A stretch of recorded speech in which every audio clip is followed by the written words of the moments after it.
Olá! Vamos dar continuidade aos estudos de língua portuguesa 2? Bem, nesta aula, quais os pontos principais que nós veremos? Estudaremos a estrutura e os processos de formação de palavras, ok? Bem, do que a palavra ela é formada? Quais são os morfemas que constituem uma palavra? Bem, a palavra ela contém um radical. Eu posso acrescentar a esses radicais os afixos, que são prefixos e sufixos, as desinências nominais e verbais, as vogais temáticas e as vogais e consoantes de ligação. Então, são esses morfemas que podem constituir um termo. Então, aqui nós veremos alguns desses morfemas. Então, radical. O que vem a ser o radical da palavra? Bem, o radical é o morfema que concentra o sentido da palavra. É nele que nós vamos localizar o sentido. Vejamos o exemplo aqui. Então, nós temos aqui 4 termos. O que nós temos em comum nesses 4 termos e onde que centraliza o sentido da palavra? É no atual. Então, aqui nós temos o radical. A esse radical foi acrescentado o sufixo. Aqui o prefixo e o sufixo. Mesma coisa no terceiro exemplo. E no quarto, o sufixo. Então, o que existe de comum no exemplo é o atual. Então, por isso que o atual ele é radical, é nele que está o sentido do termo e é o que existe em comum nos 4 termos. Afixos. Bem, os afixos são os morfemas que nós acrescentamos ao radical, que são os prefixos e os sufixos. Então, é a partir dos prefixos e dos sufixos que nós temos o processo de formação de palavras. Nós temos derivação prefixal e derivação sufixal. Então, nós temos aqui os afixos, são os morfemas que nós vimos na aula anterior, os morfemas derivacionais, que a partir deles surgem novos termos. Prefixo, pré é o que vem antes. Então, prefixos são os morfemas que são acrescentados ao radical. Vejamos aqui o exemplo. Então, nós temos o exemplo anticristão. Nós temos aqui o Christ, que é o radical. Antes dele, nós temos o anti, que é o prefixo. Então, o acréscimo do prefixo anti fez com que surgisse um outro termo. E esse prefixo, inclusive, ele fez com que a palavra cristão mudasse de sentido. Anticristão é aquele que é contra o cristão. Então, a partir disso, a palavra, com o acréscimo do prefixo, mudou de sentido. Mas o sentido base está aqui, que é cristão. Então, o anti fez com que se tornasse contra o cristão. Refazer. Então, nós temos aqui o faz, que é o radical. É aqui que nós temos o sentido do termo. A ele foi acrescentado o re. O re é um prefixo. O refazer, então, o re fez com que mudasse o sentido. Então, refazer é fazer novamente. Descriminalizar. Então, nós temos aqui o crime, que é o radical. Foi acrescentado o prefixo des. Então, esse des fez com que mudasse o sentido do radical. Então, prefixo é o morfema que nós acrescentamos antes do radical e ele faz uma mudança no sentido do radical, ok? Sufixo. Bem, sufixo é o que nós acrescentamos após o radical. Só que nós não podemos confundir sufixo com desinências, vogal temática, que tem outra função. Então, sufixo é o que nós acrescentamos após o radical e pode haver mudança de classe gramatical. Então, nós temos aqui plantação. Nós temos aqui plant, que é o radical, e o são, que é o sufixo. Então, nós temos a palavra planta, plantação. Então, plantação é a ação de plantar. Cafezal, nós temos o caf, que é o radical, nós temos o z, que é uma consoante de ligação, e temos o ao, que é o sufixo. Então, cafezal é o local onde é plantado conjunto de café. E temos livreco, livre, que é o radical, e o eco, que é o sufixo, tá? Então, sufixo é aquilo que nós acrescentamos após o radical. E aqui nós temos, então, 3 exemplos de derivação sufixal, que é outro processo de formação de palavras. E nós também podemos acrescentar, ao mesmo tempo, prefixo e sufixo. Daí nós teremos o terceiro processo de derivação, que é a derivação prefixal e sufixal. E também nós podemos ter derivação parasintética, que é o acréscimo de prefixo e sufixo ao mesmo tempo, Só que se diferencia da derivação prefixal e sufixal porque ela depende dos 2 termos. Por exemplo, infelizmente, é derivação prefixal e sufixal ou parasintética? É prefixal e sufixal. Por quê? Porque eu posso falar infeliz, felizmente. Então, não depende do prefixo e do sufixo.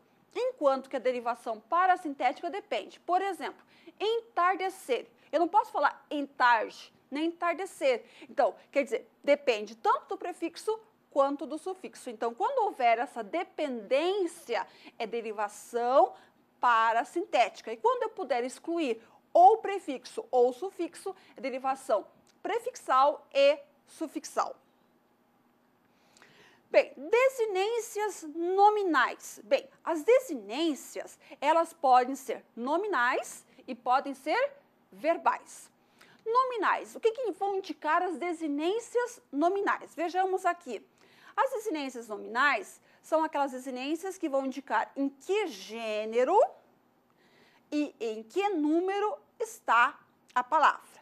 Por exemplo, em ela, o a, eu vou classificar como uma desinência nominal. Por quê? Porque é o a que indica que o termo está, que o pronome está no feminino. Então, a é uma desinência nominal de gênero.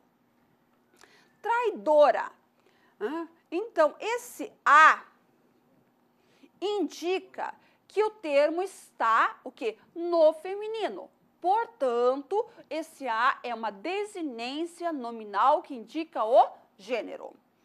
Outro exemplo, a palavra cidades. O S. O S é uma desinência nominal. Por quê? Porque é o S que indica que o termo está no plural. Mares. O ES é uma desinência nominal. Por quê? Porque é o ES que está indicando que o termo está no plural. Então, desinência nominal é o morfema que indica que o termo indica o gênero e o número dos substantivos, dos adjetivos, dos pronomes. Já as desinências verbais são aqueles morfemas que vão indicar o quê? O modo e o tempo dos verbos, o número e a pessoa. Você se lembra dos morfemas adjetivos cumulativos que nós vimos na aula anterior? Então, aqui nós temos, são as desinências verbais. Vejamos o exemplo. Estudassem. Nós temos o que aqui? Temos o se. Esse se é uma desinência verbal. Por quê? Porque é esse se que indica o modo e o tempo do verbo.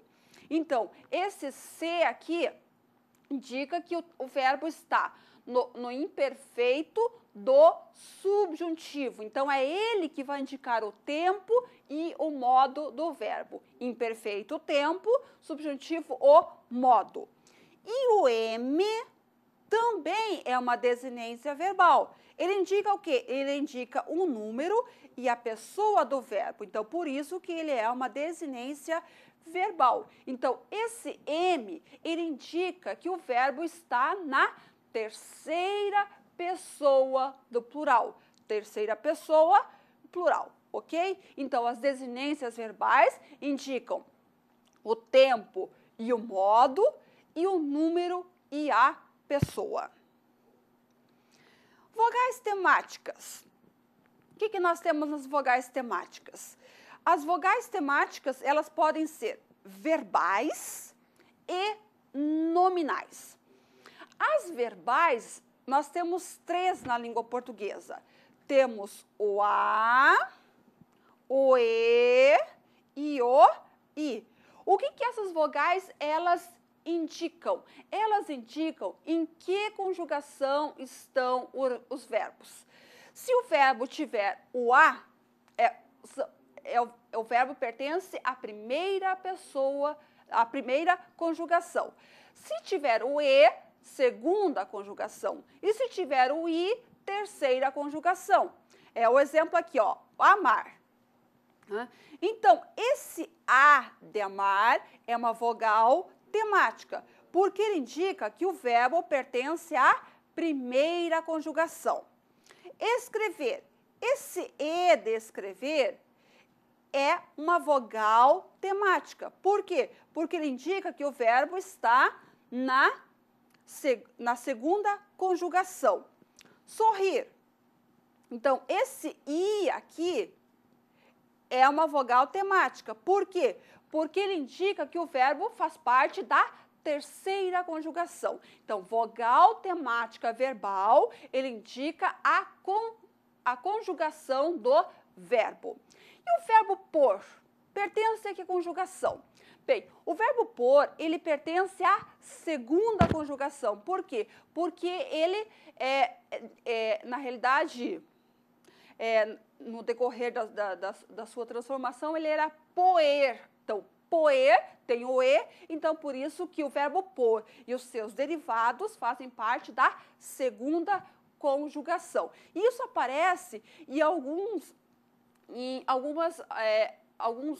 algumas conjugações, em alguns tempos. Por exemplo, puséssemos. Então, pus, o E, então indica que o verbo faz parte da segunda conjugação. E aqui nós vamos ver alguns exemplos de morfemas separadamente. Então, nós temos o termo infelizmente. O que nós temos nesse termo? De que forma que nós podemos dividir esse termo em morfemas? Que nós vimos na aula passada que morfemas são unidades mínimas significativas. Quais são os morfemas, então, que fazem parte desse termo? Então, nós temos o in, que é um prefixo, feliz, que é o radical, porque nele nós temos o sentido do termo, e o mente, que é o sufixo, que diz que esse termo é um advérbio. E um outro exemplo, o verbo trabalhávamos. O que nós temos? Quais são os morfemas que fazem parte desse verbo? Então, nós temos trabalho, que é o radical, porque é nele que está o sentido do verbo. O A, o que é o A? O A é a vogal temática, porque indica que o verbo faz parte da primeira conjugação. O VA é uma desinência modo temporal, porque indica o tempo e o modo. E o MOS é uma desinência verbal número pessoa, porque ele indica a pessoa. O MOS indica que o verbo está na primeira pessoa do plural. Então, aqui, você viu os morfemas alguns dos morfemas que podem constituir as palavras. E alguns processos de formação. Um outro processo de formação extremamente, que há vários termos na língua portuguesa, é o da composição. O que é o processo da composição? É quando você junta mais de um radical para formar um outro termo. Nós temos, por exemplo, quarta-feira. Quarta-feira é um termo, né, composto por dois radicais. Então, nós temos o processo de composição por justaposição. Já embora é um processo de composição por aglutinação, porque nós temos perdas de sons. Em boa hora. Ok? Então, aqui nós vimos alguns aspectos importantes da nossa segunda aula de língua portuguesa. Bons estudos!